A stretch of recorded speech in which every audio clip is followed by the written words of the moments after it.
Hi everyone, welcome to the YouTube channel. In this video we will see how to clear your Minecraft Bedrock skin library. If you have added additional resource pack in your Minecraft and you want to clear them out, in this video I'll show you how it can be possible. First you have to make sure you have the Minecraft in your PC. If you have it, simply open it up.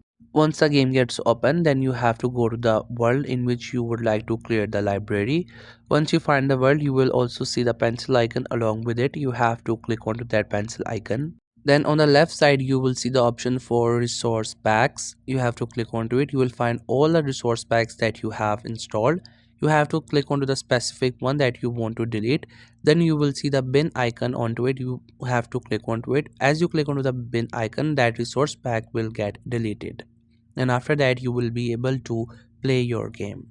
So that's it. This is how you can clear the Bedrock library in Minecraft. I hope you find this video helpful and informative. Make sure to subscribe to the YouTube channel for more informative videos and updates. You can leave a like, comment. If you have any queries, feel free to ask. Thank you so much for watching the video.